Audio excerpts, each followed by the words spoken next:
Welcome, and thank you for joining me tonight for another quiet journey into history. The world outside may be noisy, but here, for a little while, all is still. I invite you to slow your breath, to rest your thoughts, and to let the dim glow of an older world unfold gently before your imagination. Tonight, we travel not to the loud battlefields of history, nor to the grand halls of kings and emperors, but to the streets of empire after dusk. They are fog-bound, lantern-lit, and strangely silent. The stones beneath your feet are slick with evening mist, the alleys narrow, the lamps flickering against the soft veil of smoke that drifts through the night air. A carriage clatters past in the distance, its wheels echoing briefly before vanishing into silence once more. And beyond, you can hear the faint lap of water against wooden docks, where ships rest heavy with cargo that has traveled halfway across the world. This is the colonial world of the 19th century, a place of contrasts so sharp they cut into memory. Here, great wealth and crushing poverty walk side by side, separated only by the width of a street.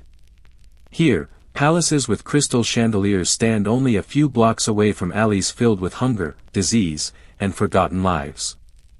And here, a simple flower, so delicate, so innocent in its fields, has been reshaped into something darker, something that will linger in these streets like the fog itself. If you pause here, at the corner of a quiet alley, and simply listen, you might feel the heartbeat of empire around you. There is no shouting, no rushing of armies, no banners raised high. The power here flows quietly, almost invisibly, through the trade that passes in and out of the harbor. Ships arrive, unloading crates with careful precision, boxes not filled with silk or spices, but with pressed cakes of a substance that seems harmless at first glance. To the merchants and officials, these crates represent silver, revenue, progress. To the families who will live beneath their shadow, they represent something far heavier. And so tonight's theme reveals itself softly, like smoke curling beneath a closed door, how a flower became a weapon, how trade became tragedy, and how empires were built not only on steel and conquest, but on the silent suffering of millions. The poppy flower, in its crimson beauty, swayed once in fields of Asia under a gentle sun. It was cultivated for medicine, for ritual, for small comforts in pain. But in the hands of empire, it was reshaped into a tool of commerce, spread across seas, exchanged for profit. In the markets of London and Calcutta, it appeared as numbers in ledgers, tallies of growth and expansion. But in the alleys of Canton, in the homes of Bengal, in the villages near Shanghai, it appeared as smoke, as addiction, as lives unraveling quietly in the night. Imagine, if you will, walking deeper into this world. The street widens now, opening onto a square where the glow of lanterns reveals a bustling scene. Merchants cry out their wares, selling cloth, spices, and tea. Children chase one another between the stalls, their laughter high and fleeting. From the balconies of a colonial mansion, music drifts out, a soft violin, a piano echoing a waltz brought from Europe. On the surface, all appears alive, prosperous, even joyful. But as you step into the shadowed edges of the square, the contrast sharpens. In a narrow passageway, away from the eyes of officials and traders, two men slump against a wall, their breaths shallow, their eyes clouded. They are young, yet their faces already seem lined with exhaustion. No one stops to notice them. They are not entered into the records of the day. And when morning comes, perhaps one of them will not rise again. This is how empire often hides its costs, not in battles remembered, but in countless small tragedies forgotten. As you walk, the air grows heavier. From the harbor, the faint scent of salt and tar drifts inland, but it is joined now by another smell, the acrid sweetness of smoke. Somewhere nearby, in a shuttered room, pipes are lit, and men and women sink into dreams they cannot escape. The glow of their embers joins the glow of the lanterns outside, each flame flickering in the night. Above it all, the palace rises. Its courtyards are swept clean, its gates guarded by men in polished uniforms. Inside, officials sit at long tables, writing in neat script, tallying trade, calculating taxes. For them, the flower is a line in a ledger, its smoke invisible, its corpses uncounted. The empire gleams brightly in their accounts. The suffering, hidden in shadows, does not appear. And so, dear listener, as we begin this story together, I invite you to notice both sides, the polished stones and the broken cobbles, the glitter of chandeliers and the flicker of dying lanterns, the flower in its beauty and the smoke in its ruin. For history is rarely only one or the other. It is the sharp contrast between both, the tension of opposites existing side by side. This will be our path tonight, to move slowly through these streets, to see what lies within their fog, and to remember what was once forgotten. There will be sorrow here, yes. But there will also be reflection, gentleness, and the quiet reminder that even the smallest details, the flicker of a lamp, the whisper of a prayer, the sway of a flower, can shape the fate of nations. So let us walk together now, step by step, through the stillness of the past. Let us pause at the corners, listen to the echoes, and allow the lamps of memory to light our way. As the world outside grows quiet, we begin. The fog has barely lifted from the streets when we find ourselves at the edge of the harbor once more. The air carries the scent of salt and damp wood, mixed now with the faint aroma of spices drifting from distant warehouses. It feels calm at first, quiet ships resting after long journeys, ropes creaking against wooden posts, gulls circling lazily overhead. But if you look closely, beneath the surface of this calm, something is stirring. The beginnings of a tide that will reshape not just one city, not just one colony, but entire empires. It began, as many great tragedies do, with something small and seemingly harmless, a flower. The poppy, with its bright crimson petals and delicate sway, has long grown in fields from Asia to Europe. Farmers once admired it for its beauty, and healers used its sap sparingly, as medicine for pain and rest. In tiny doses, it was relief; in careful hands, it was a blessing. But where there is demand, there is temptation. And where empires seek profit, even blessings can be twisted into burdens. The flower's sap, dried into resin, became more than medicine. Pressed into cakes, packed into wooden chests, carried aboard ships, it transformed into a commodity. No longer a healer's tool, it became a merchant's treasure. Its value in silver outshone its value in healing. And thus began a trade that would ripple outward, quietly, like smoke spreading through still air. Picture the docks now, alive with movement. A tall ship arrives, its sails heavy with the dampness of ocean travel. Men rush forward, unloading crates one by one. The boxes are marked not with grand insignias, but with subtle stamps, small poppies painted onto their sides, the sign understood by all who trade here. The crates are carried into warehouses, where merchants, dressed in fine coats, examine the goods with practiced eyes. To them, each chest represents silver. Each chest represents connections with distant markets, negotiations with colonial officials, and contracts signed under the flicker of candlelight. They do not see the flower for what it is. They see only numbers in a ledger, columns rising, profits secure. Meanwhile, far from the harbor, in the countryside, farmers bend over their fields. Where once they grew rice, wheat, or millet, now they plant poppies. The soil is the same, the sun the same, but the crop is different. The stalks rise tall, their bulbs swelling with the promise of resin. One farmer, we'll call him Arjun, runs his hand over the green bulbs, wondering if he has chosen well. The officials who came months ago told him this was his duty, that the poppy would bring stability and wealth.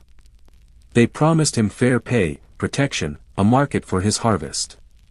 And so he obeyed, plowing under his grain to sow the seeds of the flower. At first, it seems a miracle.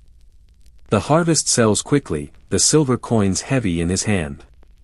He buys his children shoes for the first time, a shawl for his wife, stronger tools for his work. The promise of wealth is real enough to touch. But even Arjun feels a quiet unease. For the poppy feeds no one.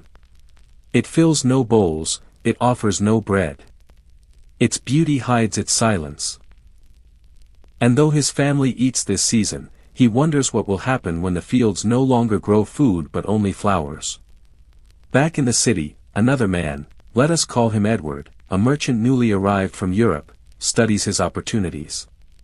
He is young, ambitious, eager to rise in the world of trade.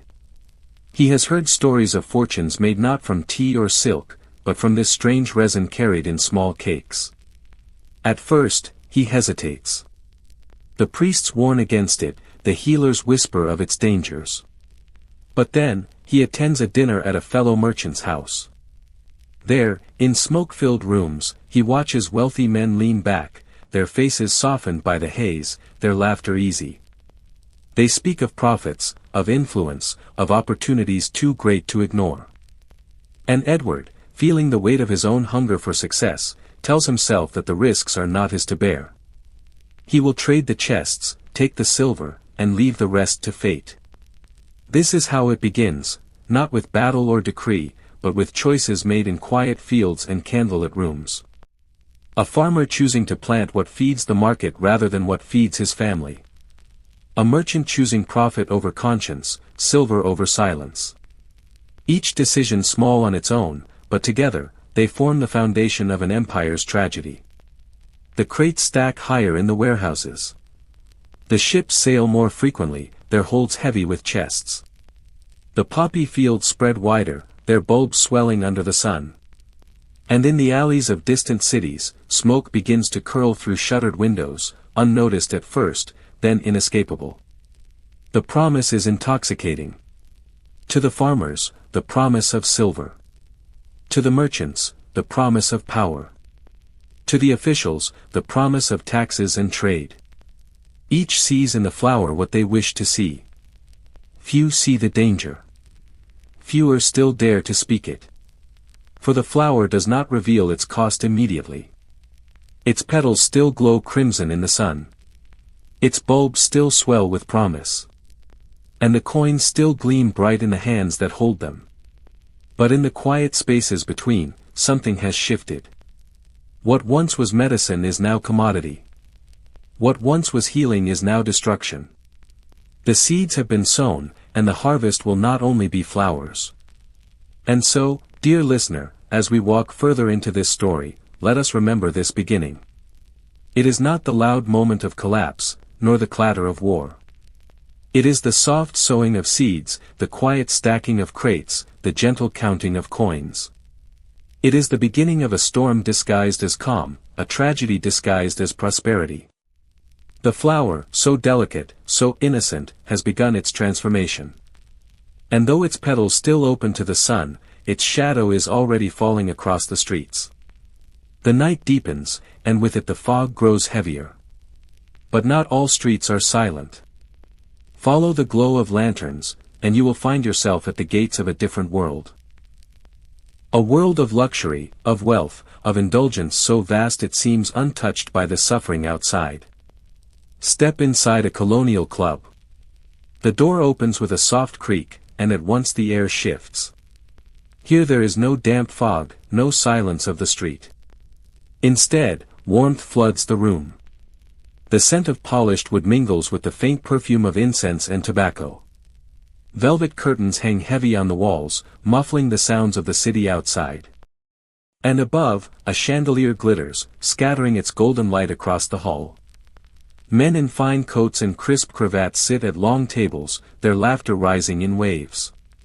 Crystal glasses clink, filled with imported wine. Silver dishes carry roasted meats, exotic fruits, sugared confections.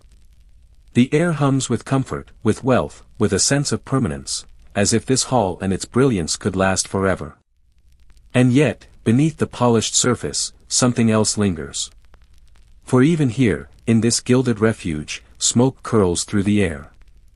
At one corner of the hall, a private room lies half hidden behind carved wooden screens.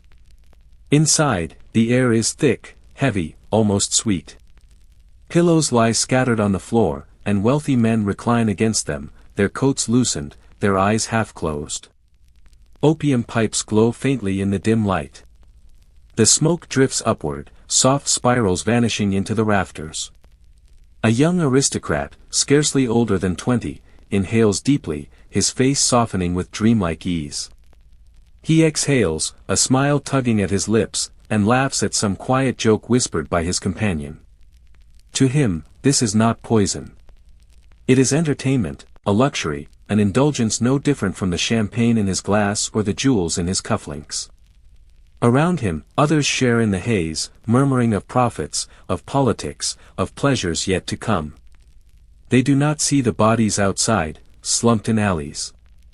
They do not hear the weeping of mothers in narrow courtyards. They live within walls too thick, curtains too heavy, music too loud. Across the city, in a colonial mansion, another banquet unfolds. Long tables stretch across glittering halls, candles flickering in rows, their flames reflected in polished mirrors. Ladies in silks move gracefully, their laughter delicate, their jewels catching the candlelight. Servants move silently between them, refilling glasses, carrying silver trays. And yet, even here, smoke drifts. In smaller rooms adjoining the hall, guests slip away to partake in the new fashion of the age. They lounge on cushioned divans, passing pipes between them, speaking of dreams and visions, of distant lands and easy pleasures. One merchant, his fortune freshly made from shipments across the sea, raises a glass in toast. To progress, he declares, and laughter follows. He speaks of trade routes secured, of silver flowing steadily, of opportunities too great to ignore. But as his words echo in the chamber, the faint sound of coughing drifts through the open window. From the alley below, where a boy lies shivering in the fog. This is the great contrast of empire, the glittering halls filled with light and music, and the darkened streets filled with silence and shadows. The same flower fuels both worlds, the luxury within, the collapse without. One side calls it prosperity, the other calls it ruin. Both are true. Let us pause here, within one of these opulent halls. The chandeliers cast golden light that flickers across polished marble floors. The musicians play softly in the corner, a violin weaving gentle notes through the hum of conversation. The merchants sit in velvet chairs, leaning close over their glasses, their words spilling out in a mix of ambition and indulgence. Among them sits Edward, the same merchant who only weeks before hesitated at the thought of this trade. Now, the hesitation is gone. The room is too warm, the laughter too inviting, the promise of profit too near. He listens as his companions speak of fortunes made overnight, of contracts secured, of influence purchased with silver. In his hand, a glass of wine trembles faintly, not from fear, but from eagerness. He has chosen his path, and in this hall, he feels it is the only path worth taking. Beyond these walls, though, others make different choices. Not of indulgence, but of survival. A servant clears the tables, his head bowed, his pockets empty. He carries the scent of the smoke back to his small home, where his children wait with empty bowls. He knows what lies outside. He has seen the bodies in the alleys, the coughing in the workshops, the silence in the homes where once laughter lived. But he speaks nothing of it here. His voice would not be heard above the music, the laughter, the clinking of glasses. And so the hypocrisy of empire stands revealed, not in loud proclamations, but in the quiet contrasts that exist side by side. The chandeliers gleam while lanterns flicker weakly in alleys. The banquets overflow while bowls remain empty in homes. The pipes glow brightly in aristocrats' hands while corpses cool slowly in the fog outside. Those within the halls believe themselves untouched, protected, insulated from the ruin their indulgence fuels. But the smoke does not stay confined to their chambers. It drifts outward, curling into the streets, seeping into homes, settling into lungs. It crosses borders, oceans, generations. And soon, the line between indulgence and destruction will blur beyond recognition. Dear listener, remember this image, the glitter of chandeliers above, the smoke curling below. It is here, in these centers of power, that the seeds of collapse are nurtured. Not in the fields alone, not in the crates at the harbor, but in the choices made in these gilded halls. Choices wrapped in laughter, gilded in luxury, drowned in music and wine. For history often turns not on grand battles or sweeping decrees, but on evenings like this. On indulgence mistaken for progress, on hypocrisy mistaken for stability. And as the night deepens, as the pipes glow brighter and the laughter grows louder, outside, the fog thickens, the silence deepens, and the streets wait for what is to come. Step away now from the glittering halls, the chandeliers, and the laughter. The night is colder here. The lanterns hang lower, their oil nearly gone, their flames wavering in the breeze. The stones of the street are damp beneath your feet, and the silence is heavier. This is the world outside the centers of power, a quieter place, where the true cost of indulgence begins to unfold. The suffering does not announce itself with fanfare. It begins softly, almost invisibly. In the silence of a small house, in the fading rhythm of a workshop, in the hollow look of a family staring at an empty table. Let us pause and listen. Here, in the shadows, we meet the lives quietly unraveling. In a narrow courtyard, lit by a single lantern, a woman kneels beside her son. He is no more than 12, his hair damp against his forehead, his skin pale beneath the flicker of light. The pipe still rests in his small hand, its ember fading to ash. She rocks him gently, whispering his name as if the sound alone might call him back. She remembers when he was younger, running barefoot through the market, laughing as he carried baskets twice his size. His voice once filled this courtyard with songs he learned from traveling musicians. But now, the courtyard is silent, the laughter gone. The neighbors hear her cries but do not come. They have seen too many such nights. They whisper to themselves, another child gone, and blow out their lamps, choosing not to witness.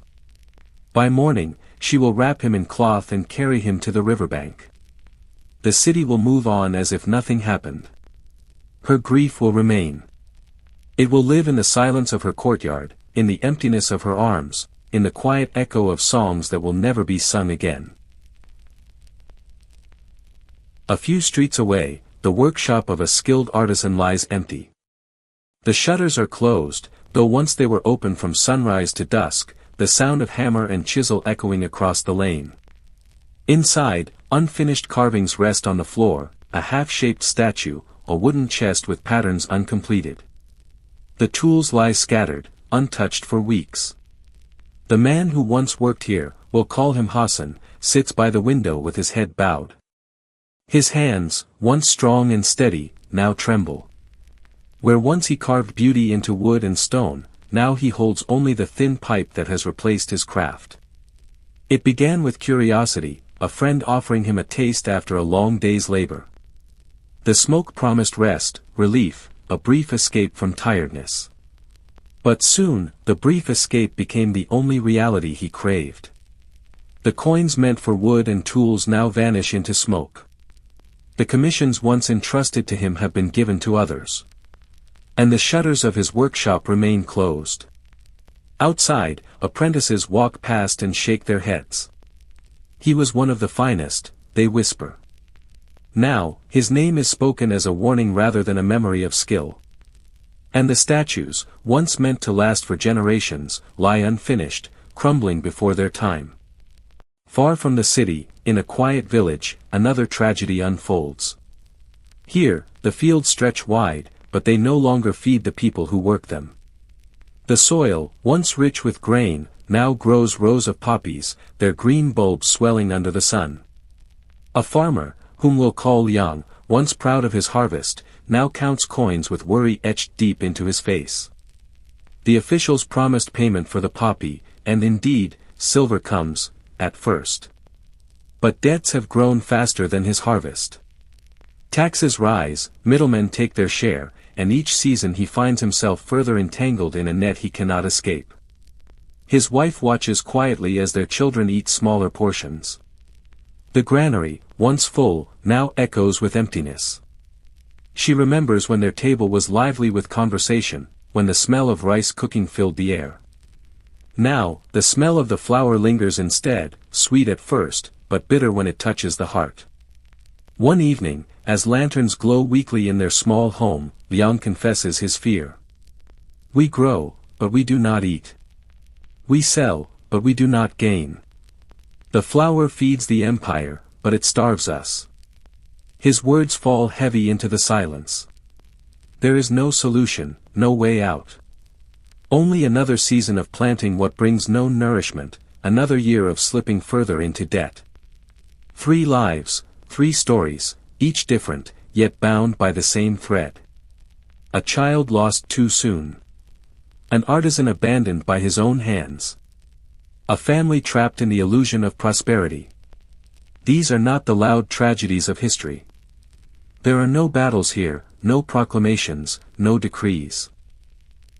Only the slow unraveling of lives too small to be counted, too quiet to be remembered by the ledgers of empire. The houses remain silent long after the cries fade. The workshops stay dark, their tools rusting in corners.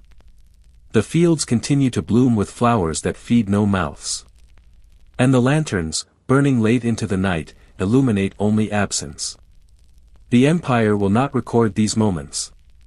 The governors in their palaces will not see the courtyard where a mother rocks her son. The merchants in their clubs will not notice the workshop with closed shutters. The officials counting silver will not step into a rural home with empty bowls. Yet, these are the true costs, the ones measured not in coins or treaties, but in grief, in silence, in the weight carried by those who have no voice. Dear listener, as you rest and drift further into calm, remember these small stories. They are threads woven into the greater fabric of history. They remind us that every empire's strength is built not only on what it takes, but on what it destroys quietly, unseen. And as the lanterns burn lower, as the fog thickens outside, let us carry these memories with us. For while history may forget, we need not.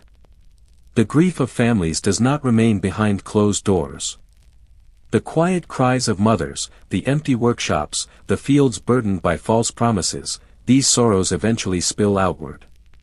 They flow into the very veins of the city, until the streets themselves begin to carry the weight of collapse. Step with me now into those streets.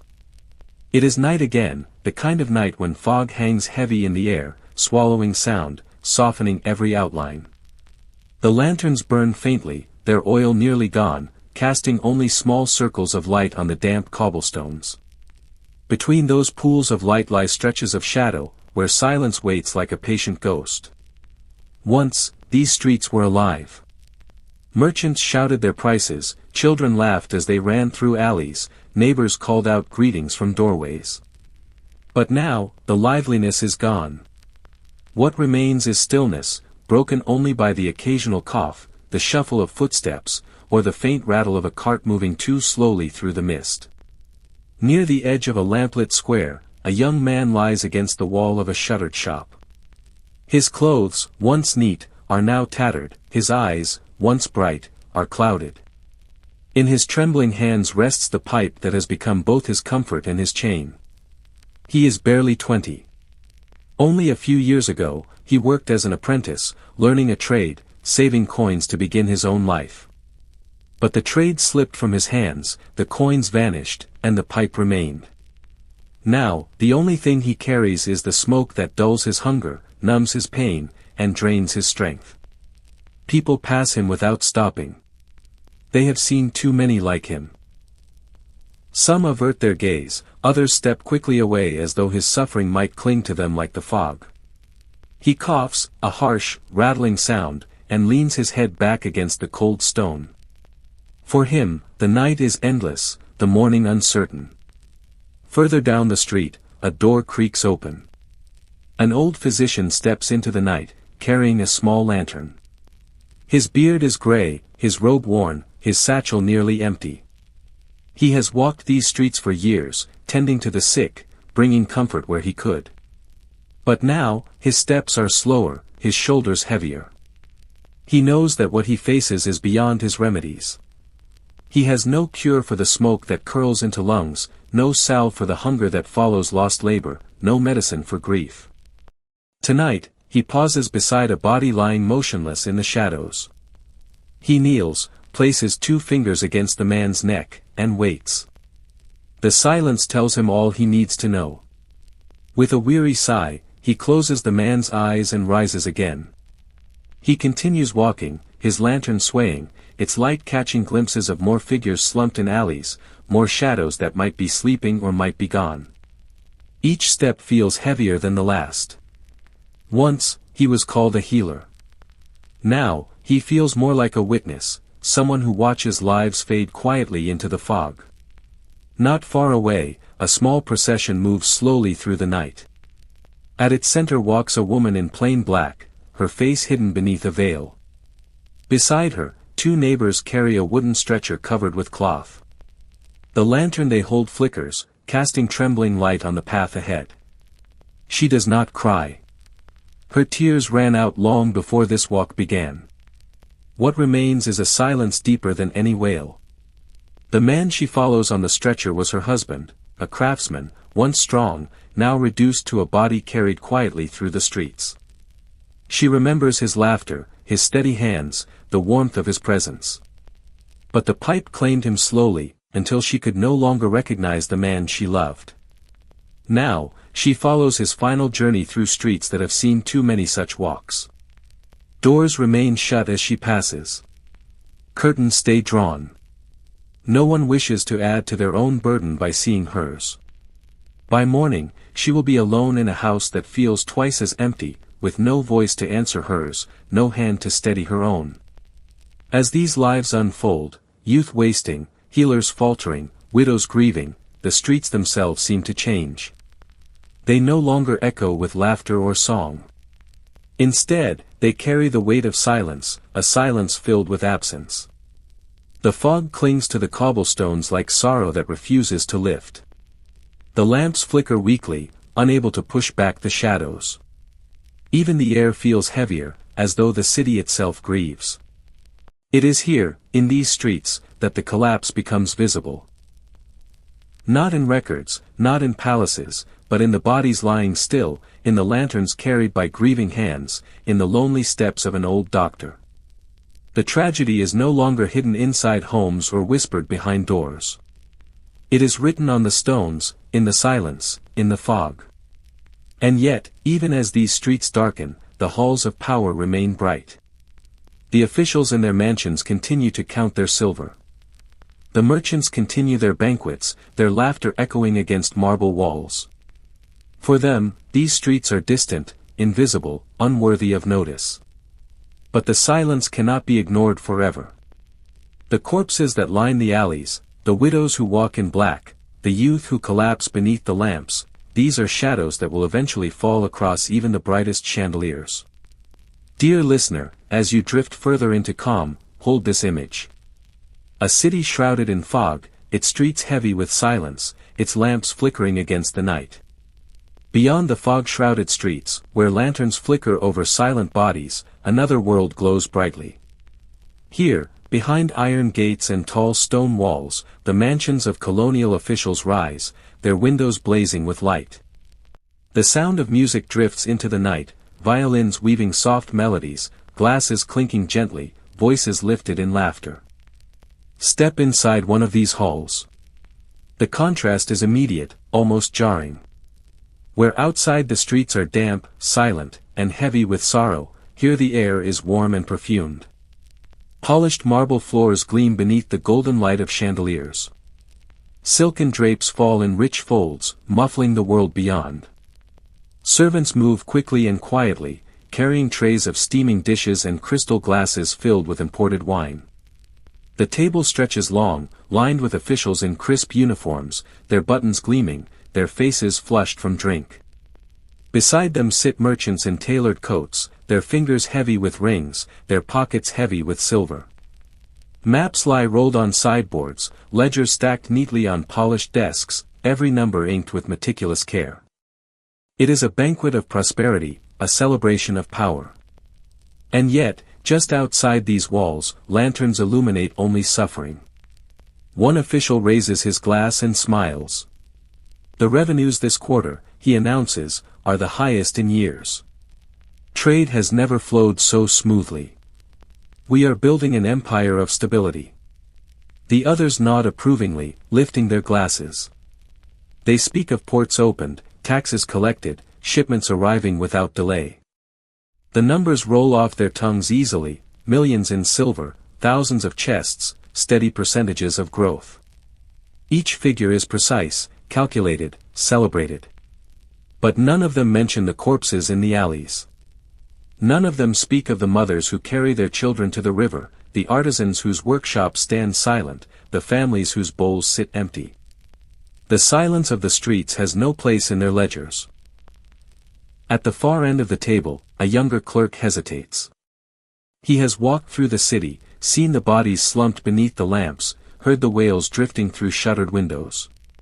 He knows the numbers do not tell the whole story. Softly, almost nervously, he speaks. There is unrest, sir. Some say the streets are not as safe. The smoke has spread farther than we thought. The official nearest to him waves a jeweled hand dismissively. Unrest, he scoffs. What you see is weakness. It is the price of progress. There will always be those who cannot endure prosperity. Let us not mistake their failings for our responsibility. The table murmurs in agreement. The clerk lowers his gaze, his voice swallowed by the clinking of glasses and the hum of conversation. The musicians play on, their melodies filling the hall. Laughter grows louder, conversations rise and fall, silverware glints in the candlelight. Servants pour more wine, carve roasted meats, arrange fruit into golden bowls. Inside, the empire is a picture of abundance. But through the open windows, if one listens carefully, another sound drifts in, the distant cough of the dying, the quiet shuffle of feet carrying bodies to their final rest, the hollow silence of streets where joy has disappeared. No one here listens. The curtains are drawn tighter, the music swells louder, the glasses are raised higher. The world outside is too heavy, too inconvenient, too disruptive to disturb the glow within. After the banquet, some move to the adjoining chamber, where ledgers lie open and maps stretch across tables. Candles flicker over red ink marking trade routes, ports, and territories. The officials lean in, their fingers tracing the lines across oceans and rivers. Here is where the silver flows. Here is where the chests arrive.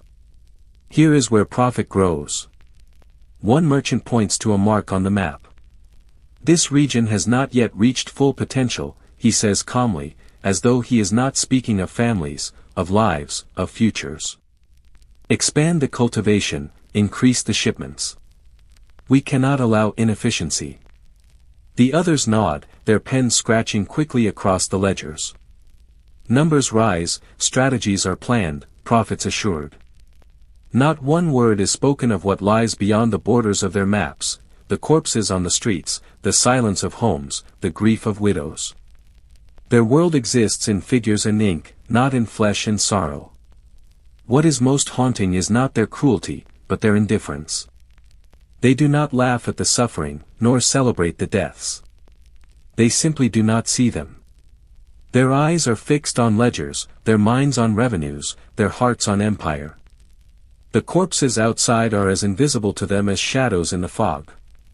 It is this absence, this void, that makes their halls feel colder than the damp streets beyond. For in the streets, there is grief, love, memory, human threads that bind sorrow to meaning. But in these halls, there is only calculation.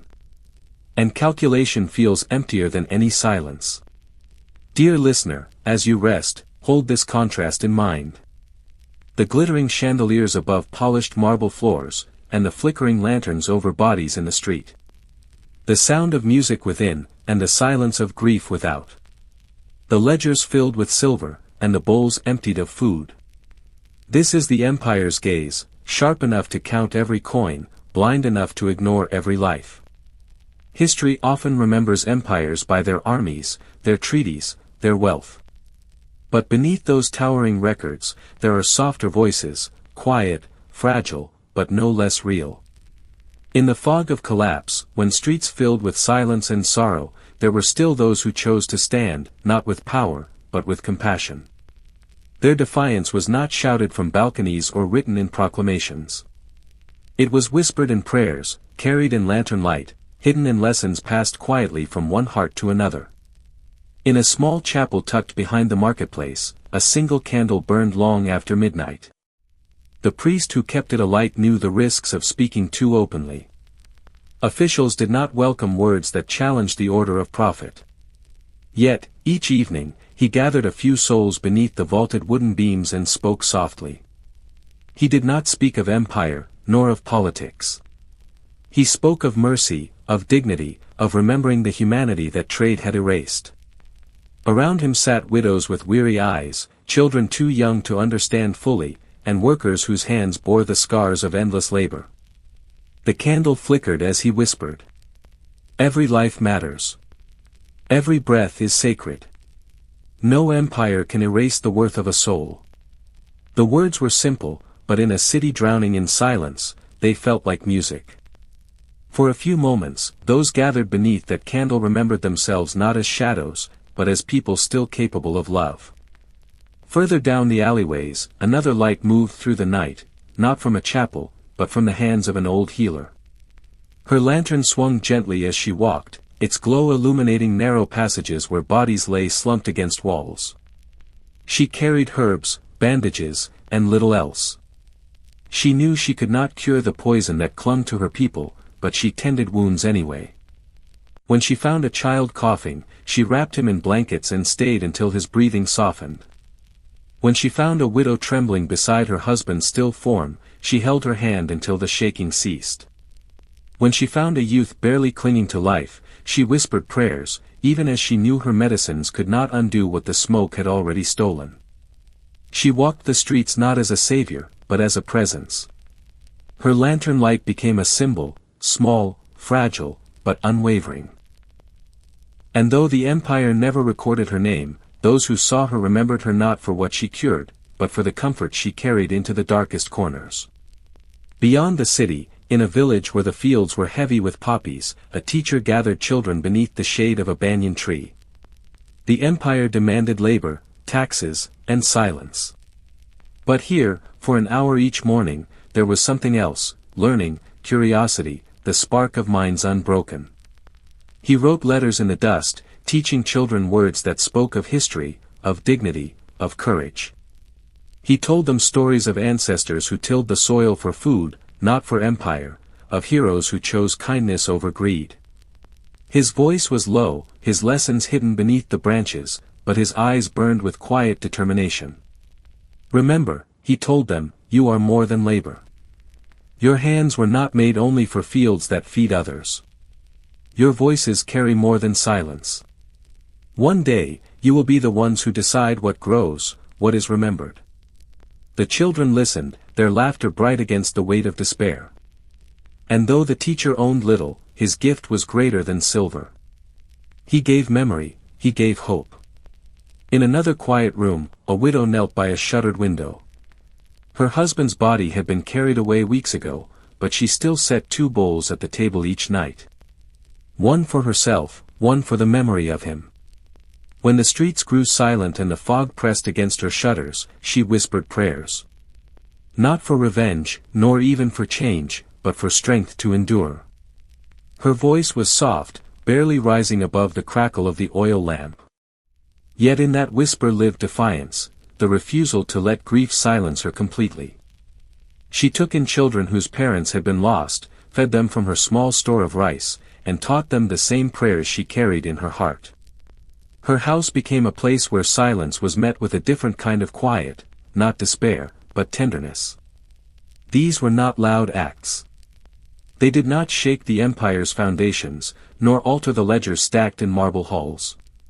But they were acts of memory, of compassion, of survival. They whispered a truth greater than the empire's wealth, that even in collapse, humanity endured. The priest's candle flickered. The healer's lantern swayed. The teacher's chalk lines traced words into dust. The widow's prayers lingered in the night.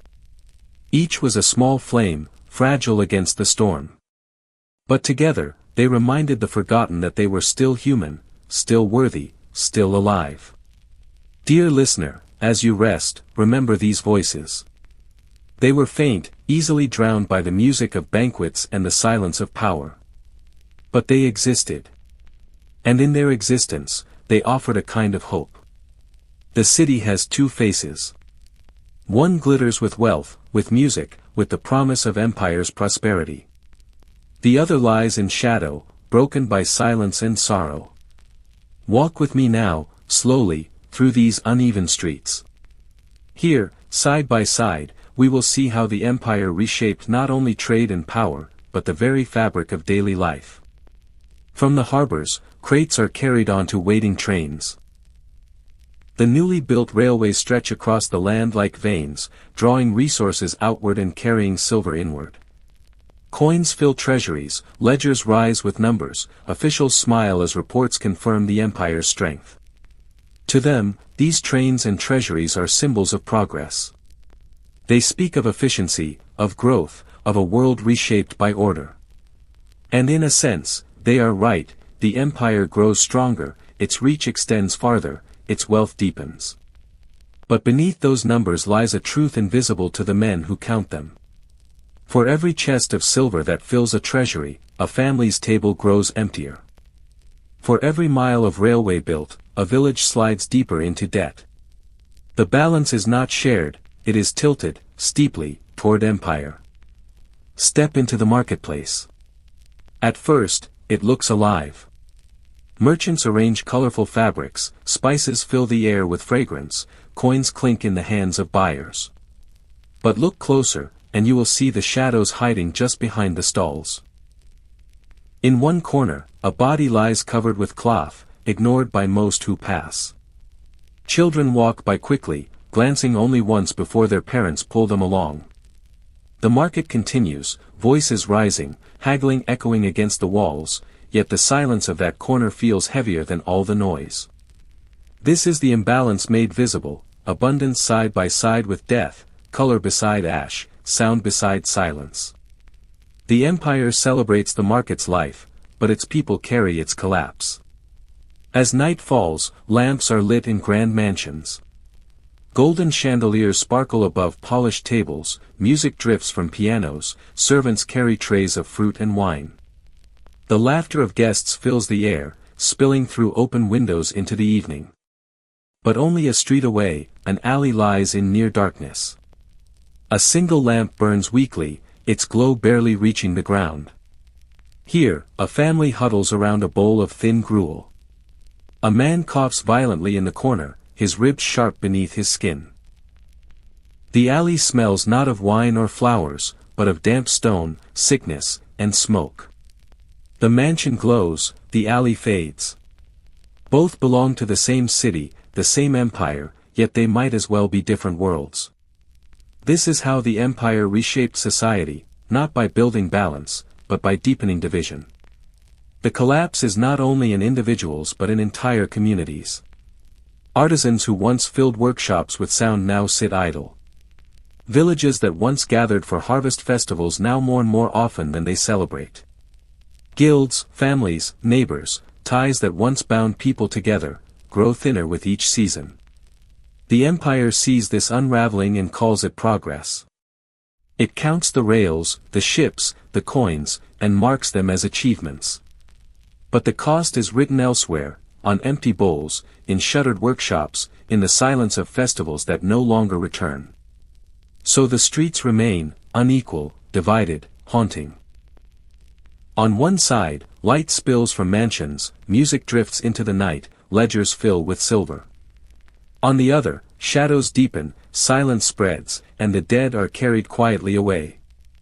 The imbalance is not hidden, it is visible in every step you take, in every corner you pass. It is the shape of an empire built not on balance, but on burden. Dear listener, as you close your eyes, picture this city. Markets alive with color, yet hiding corpses in the shadows. Mansions glowing bright, alleys fading into silence. Railways rushing silver into distant treasuries, while villages sink into hunger. This is the empire's triumph, dazzling to the few, devastating to the many. And as the night deepens, we will soon step into our final reflection, when the flower that once promised beauty became a weapon of silence, leaving behind not progress, but memory. The story we have walked through tonight has not been one of kings and generals alone. It has been a story of flowers, of streets, of ordinary lives, quiet, fragile, and easily forgotten. A flower once seen as delicate, admired for its beauty, was turned into a poison. What began as trade, wrapped in the promise of prosperity, became an engine of suffering. And the empire that grew rich from it, that filled its ledgers with silver and lit its halls with golden light, left behind only silence in the homes of its subjects. This is the pattern we have seen. A mother cradling her child who would never wake again. An artisan sitting before tools he could no longer lift. A farmer counting debts he could never repay. An old healer walking streets too heavy for her lantern to brighten. A widow whispering prayers to no one who could answer. These are the faces behind the numbers, the names history rarely remembers. And yet, in their silence, they speak to us still. Think of the streets at night, fog hanging low, lamps flickering weakly. In one alley lies a youth who never reached his full years. In another, a body carried quietly by neighbors to its resting place.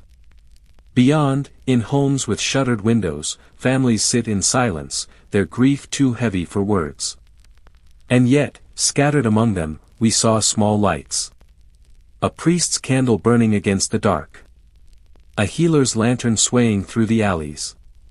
A teacher writing letters in the dust beneath a banyan tree. These voices of compassion did not silence the empire, but they kept alive something greater, the reminder that humanity does not vanish, even when it is ignored. Tonight's journey has been a meditation on change, on how beauty becomes destruction when bound to greed. The flower became poison. Profit became suffering. Empire became silence. It is a cycle history repeats, dressed in new forms, carried by new hands. But each time, it is the same quiet people, the mothers, the workers, the widows, the nameless dead, who carry its weight most deeply. Dear listener, as you rest now, let these stories settle gently within you. They are not meant to keep you awake, but to remind you, softly, of the fragility of lives once lived. Each sorrow we passed tonight was real, yet each is long gone now, folded into the quiet fabric of history. The cries have faded. The footsteps have vanished. The lamps have burned out. What remains are whispers, carried faintly through time. And those whispers, if you listen carefully, are not cries of fear, but echoes of memory, gentle, distant, softened by the passing years. Picture the city once more. The fog settles low, covering the cobblestones in a soft veil. The lamps flicker and dim, one by one, until only darkness remains. The mansions quiet, their music silenced, their chandeliers no longer burning. The alleys, too, fall still. What is left is not noise, nor grief, but calm. A stillness that carries no judgment, no anger, only memory. History does not shout here, it whispers. And in those whispers, the forgotten find their voice at last. So, as you drift toward sleep, hold this reflection gently. That the empire's wealth, its silver, its grandeur, all faded in time. But the memory of those who bore its burden, the mothers, the artisans, the widows, the nameless dead, remains quietly within the silence of history. Rest now, with their stories folded into your dreams. The lamps are fading. The fog is settling. And history is whispering, softly, into the night.